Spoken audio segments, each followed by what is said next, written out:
I want you to put me to the test. Let's see if I can stay in time with the metronome, even if I can't hear it.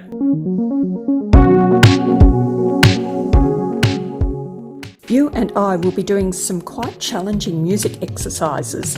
So if you hang around until the end of this video, I promise you some applause, validation, and encouragement.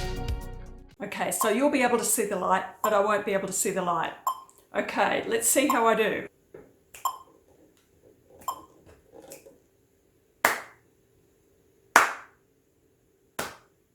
How did I do?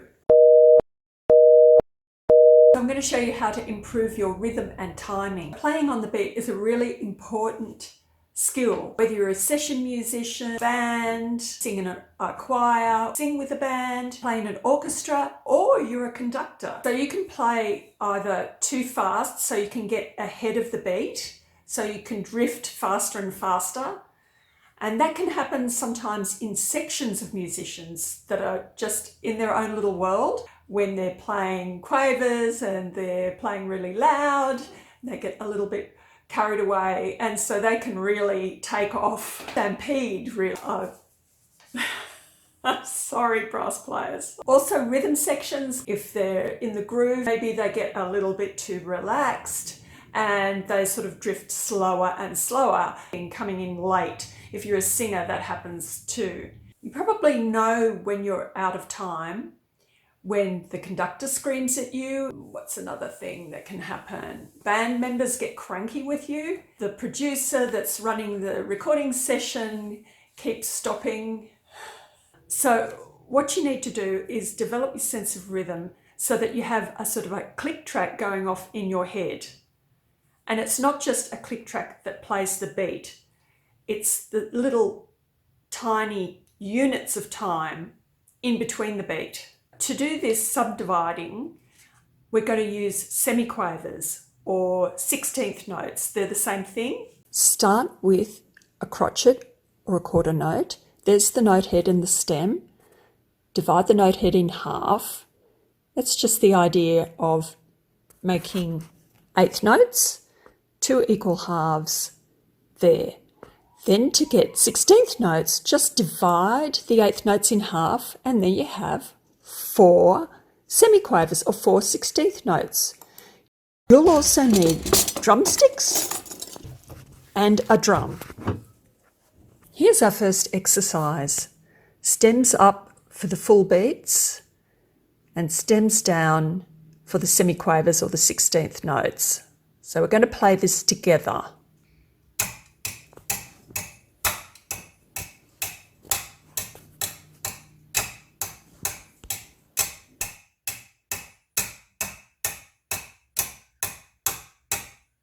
Now swap hands.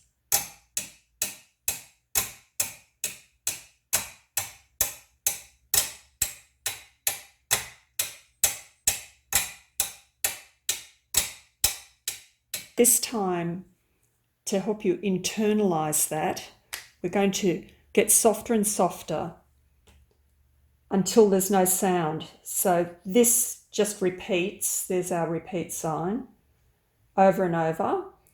And so over time, I want you to get softer and softer until there's no sound. And that's what that little circle is on the end. That means to silence. And then after a while, we'll bring back the sound. And all the time, we've got the semiquavers or 16th notes in our head, but we're only going to actually play the crotchets or the quarter notes. Okay, so this is quite hard to do. I've already had to practice a bit to try and do this. I'm not used to doing it. So yes, no doubt if you're new to this and you're not a drummer, it takes a little bit of practice for your independent hands to work. So just be patient with yourself. Try it every day for a few minutes and I'm sure you'll get there. Hopefully I'll get there now. So here we go.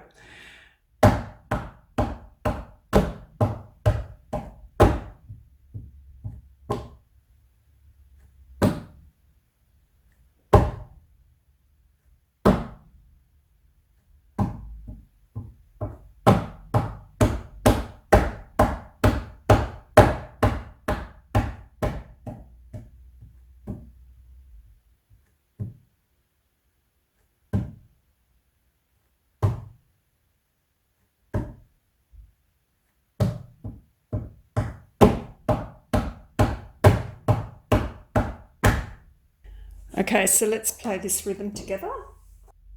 1, 2, 3.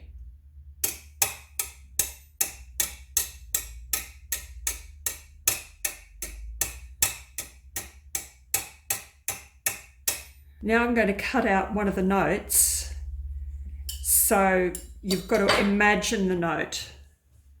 So I'm going to cut this one out to start with. Ooh, quite hard actually. I'll cut out the third one in each group.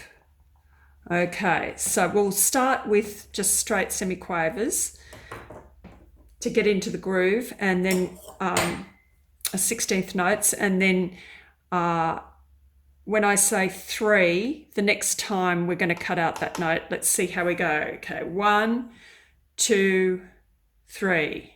1, 2, 3. 1, 2, 3. 1, 2, 3. 1, 2, 3. Cut out the 2 middle ones. You're still hearing them in your head even though you're not playing them. A few bars or a few rotations with all 16th notes, and then when I say, we'll start leaving these ones out. Okay, here we go. 1, 2, 3. 1, 2, 3. 1. Get ready. 2, 3. 1, 2, 3. 1, 2, 3. 1, 2, 3. 1, 2, 3. Cool. That's about as hard as it can get, unless you do random ones. Ooh, should we do a random one? Oh no, that's too cruel for today. Maybe in an advanced class we'll do that again. So this time we're going to use 16th notes in groups of 3. So there's your semiquavers or 16th notes. So we're going to have 4 beats, but in groups of 3, so they're little 3s. Sometimes they're called triplets. We're going to just practice this first so that you can hear what it's like. So let's do that. 3, 4. 1, 2, 3, 4. 1, 2, 3. 1, 2, 3. 1, 2, 3.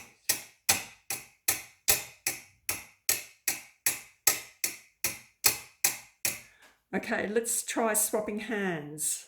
3, 4. 1, 2, 3, 4. 1, 2, 3. 1, 2, 3. 1, 2, 3. Okay, good job. Now let's do the same thing as we did before, and let's just get it again. I'm not so good on the drums, so we'll put that aside and I'll just use my hands, but you can use your guitar, so you can strum, yeah, strum or drum or play or sing, whatever you do, but maybe just start with whatever is simplest for you. And then we're going to get quieter until there's no sound, and then we'll bring it back. 1, 2, 3, 4. 1, 2, 3, 4. 1, 2, 3, 4. 1.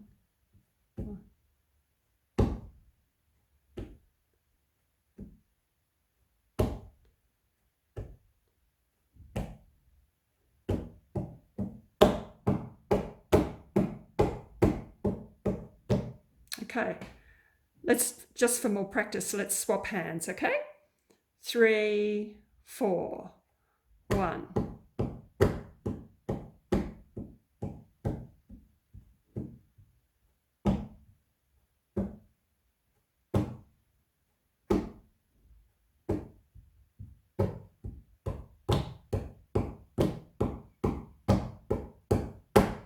Excellent. So this one we're going to just do here, the middle ones. We're leaving out 1 and 3. Now this might be a reggae pattern, but I'm not sure. I'm pretty sure it's reggae. Maybe you can leave a comment below the video and let me know if I've got that right. So I'm going to struggle with this myself, since I'm not really a reggae player, but okay. So let's do 4 where we play all the 16th notes, play all of them, and then we'll leave out 1 and 3. Okay, here we go. I might have to practice this one first, but I'll dive in and let's see if we can get it straight away. So I'll do 4 with all of them, and then we'll start doing the pattern that's written here. So 1 and a 2 and a 3 and a 4 and a 1, 2, 3, 4. 1, 2, 3, 4. 1.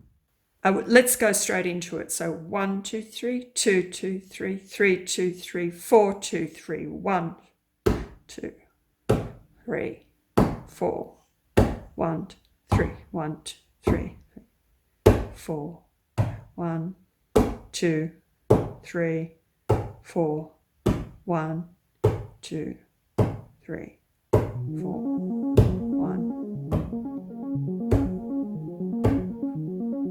1, 2, 3, 4. Yay! Well done.